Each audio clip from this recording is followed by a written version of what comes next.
Well, today's video is going to be a little bit educational, not really discussing something that just happened or whatever. But I woke up this morning and it just immediately I was thinking about it. Don't know why. But the proper headline of this video or title should be, and is going to be, something along the lines of, why do we keep voting for the same people as politicians? Something like that. Why is it?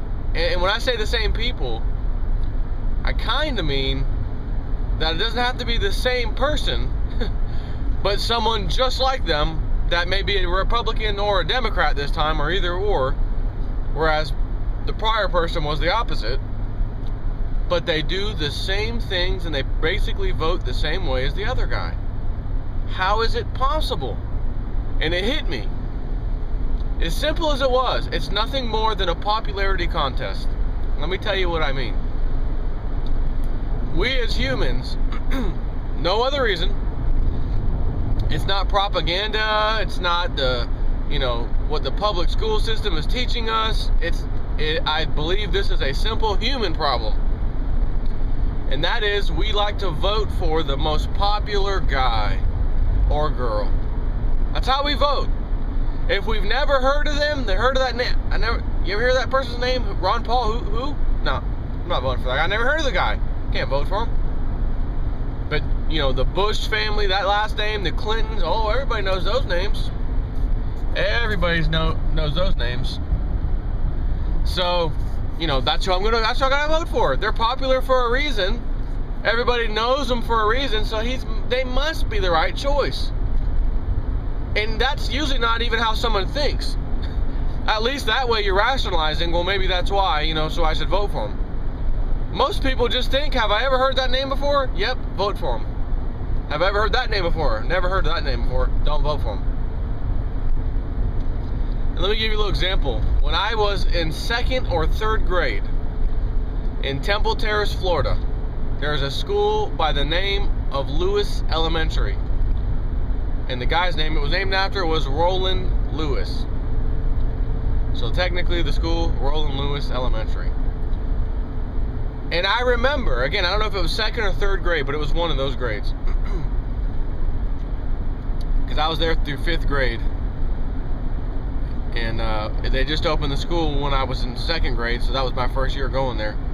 So it was 2nd or 3rd grade. Anyways, I remember, you ever see those commercials, which I haven't seen them in a long time to tell you the truth, the old Hefty trash bag commercials. Hefty, Hefty, Hefty, Wimpy, Wimpy, Wimpy, right? They got the little Wimpy trash bag that breaks, and then the Hefty bag, and they pull it, and it's tough, They used to do those commercials a lot, years ago. Well, there was, for some reason or another, the Hefty company, whoever that is, I guess it's the Hefty company, came to our school and wanted to do a commercial about their great trash bag, and they needed kind of a centerpiece or spokesperson, if you will, of students to represent the school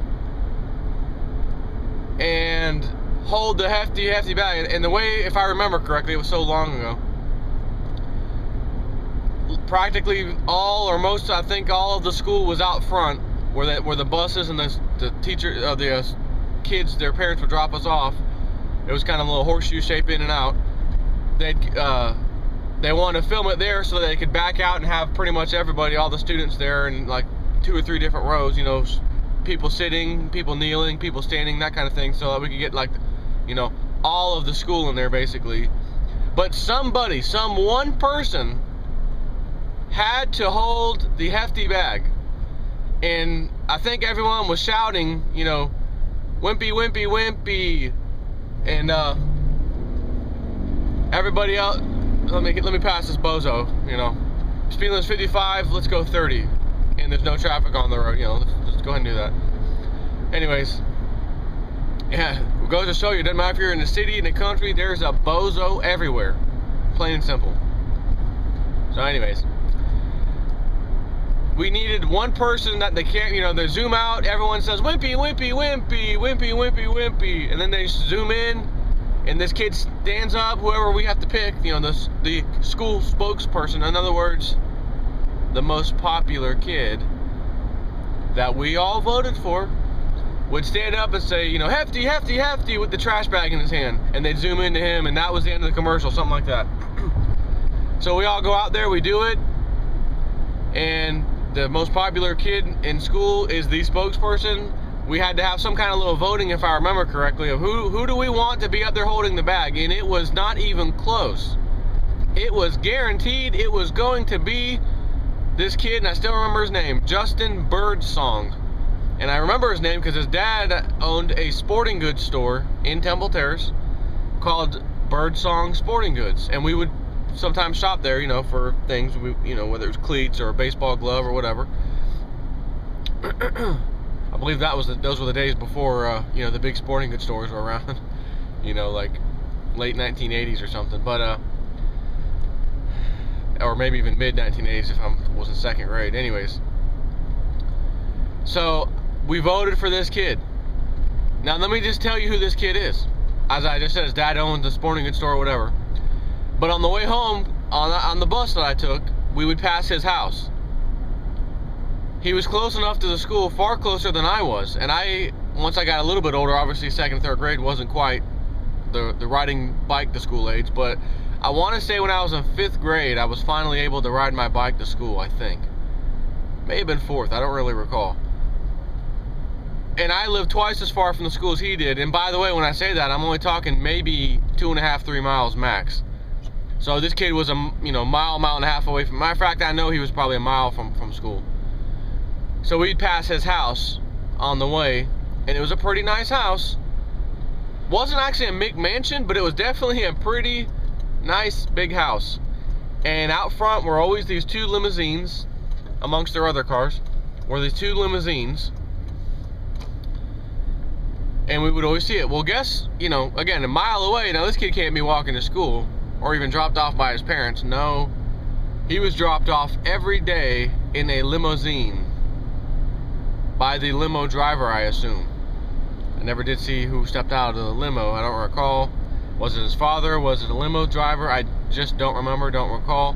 But this kid, every day of his life, was taken to school where everybody, when we were all getting off the bus and other kids were getting out of their parents' cars who were dropping them off, he'd pull up in that limousine and old Justin Birdsong would get out, and they had a little bit of money. He was immediately the most popular kid in school. When you are getting out of a limousine and are the only kid in the entire school getting out of a limousine, you are automatically the most popular kid in school. Now back then, none of this mattered, didn't know why he voted for it, but some of us, of course, wished it was us. Man, I wish I was in the front of the TV. I'm on the zoom out level with the other, 1,000 kids here. I want to be the guy they zoomed into holding the hefty bag. We all did, we're all a little jealous and a little saddened that we weren't picked, like all kids are about stuff. Matter of fact, even us adults, you don't get picked for something, you still get a little upset inside. So, did someone hold a gun to our heads as children? Hey, you better vote for the most popular kid in school, the richest kid in school who comes to a school in a limousine, or else you're gonna get it. No? No, matter of fact, what I recall, it was a no-brainer. Everyone pretty much knew we were voting for Justin Birdsong. We didn't really have to, discuss it. He was the most popular kid in school. Again, getting out of that limousine, done deal. He was the spokesperson.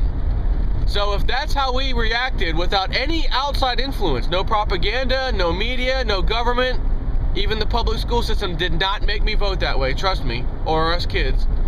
We didn't learn in school that being the most popular, they taught that in school books, curriculum, that, always go for the most popular person. No, it didn't learn that, especially not in 2nd and 3rd grade. We weren't learning that kind of stuff. So it was a normal human reaction. Vote for the most popular person. That was it. So is it any surprise that these politicians who want to be in front of that camera, want to be acting like they're big shots, go to Washington to be a big shot, or the most popular kids in America, if you will, we're the most, that kid was the most popular kid in my school, Well, that was 1 out of like 1,000 kids in the school. These politicians are 400 out of 300 million. These, when they make it, boy, they're even more popular than Justin Birdsong in the entire school. Again, 400 of these politicians, senators, and congressmen versus 300 plus million Americans. That's far greater ratio there than old Justin Birdsong with 1 out of 1,000. So we do the same thing nowadays, and they've even made it to where you think you really have a choice. I mean, they have to. You gotta think there's other people, and that when you finally cast a vote, well, I'm a Democrat, so I pick the most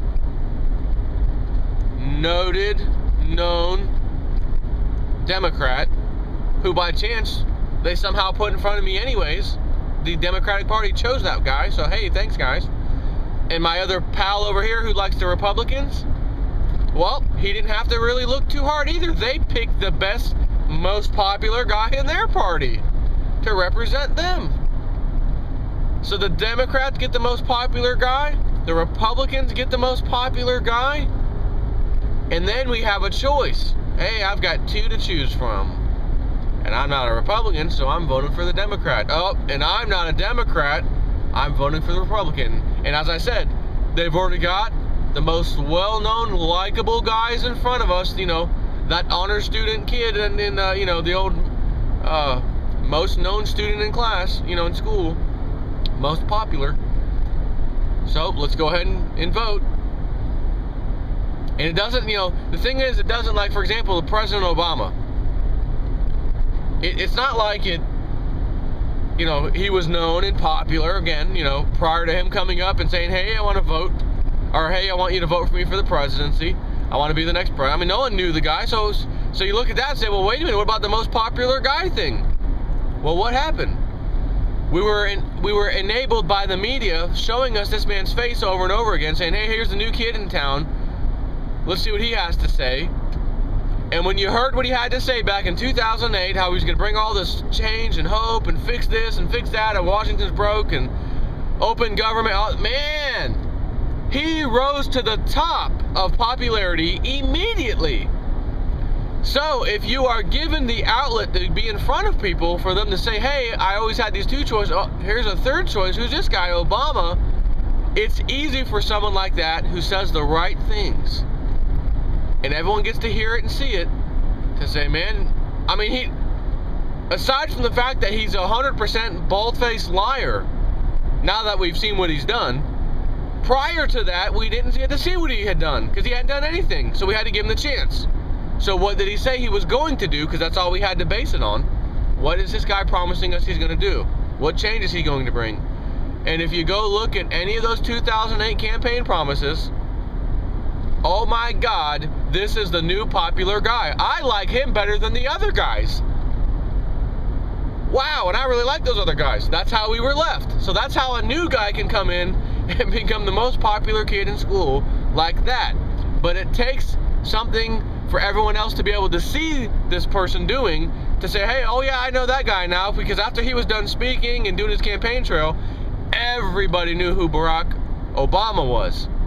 So if a new kid came to your school, in other words, follow me here, nobody, aside from that one time in my life of grade school, elementary, I had never seen anyone else dropped off in a limousine the rest of my life, and I went through all grades of school, high school, all of it, and never once saw another kid get out of a limousine. I'm not talking about prom night, you know what I mean? I'm talking about their parents are rich to where they have to show it in everybody's face that my kid gets out of a limousine. Never saw that. So for all purposes here, intents and purposes, let's just say you're the same way, and maybe even you might say, hey, I've never seen anybody get out of a limousine in my school, like from their parents. And it's probably more likely than not that no one would ever see that.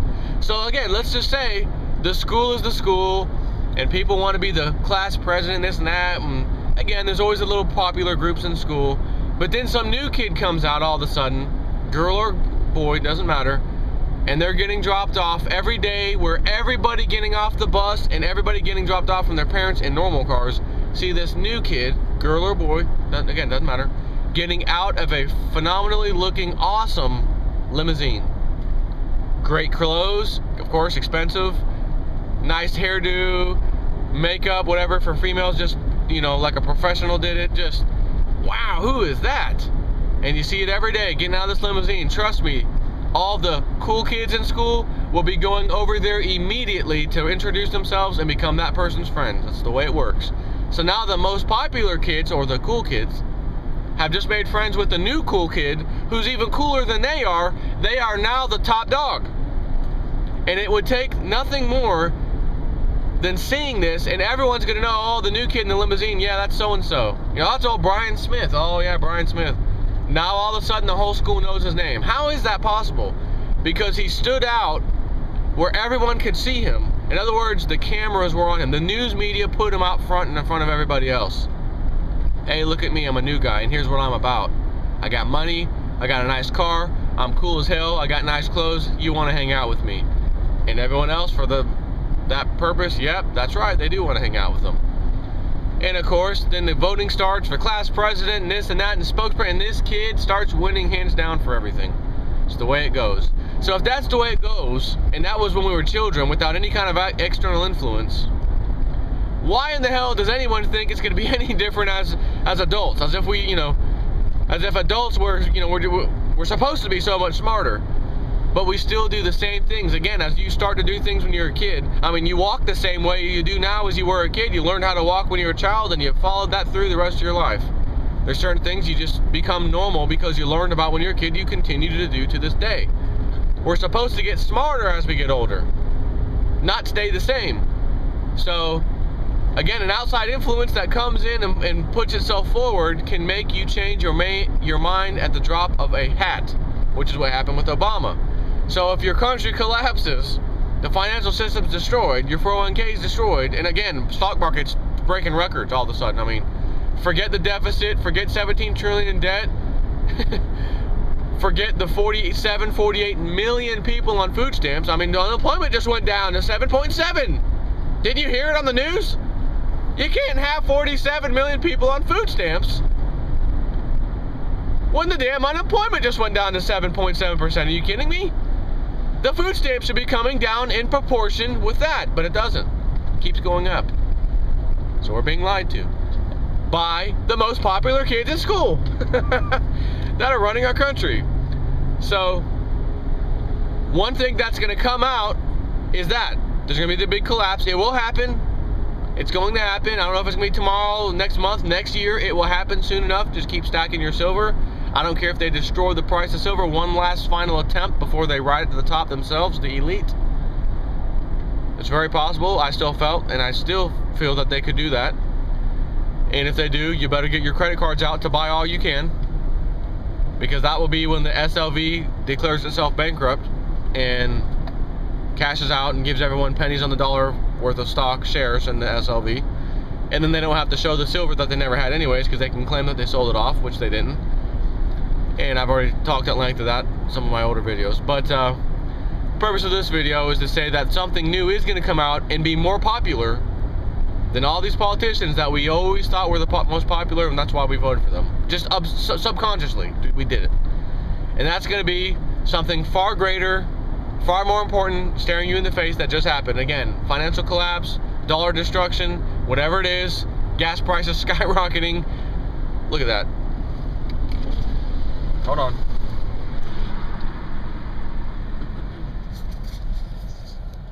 This is a digital camera, so let's see what we can do here. Look at them little fellers. You can't see that in the city, man. Get on out of here. Get on out of here. See, they even listen. Look, they even listen. They even listen to J Stamp Ford. I told them to get on out of here, and they got on out of here. So that's about all I really have to say, except, you know, I guess I'll finalize what I was just, the last part. Something new. It's not a person, right? It's not going to be a person. Another politician that says, I'm going to fix America, and I'm going to fix the job crisis. And it's another, you know, another guy we all know, or another simple politician. It will be possibly another person that says those things, but it's not a politician.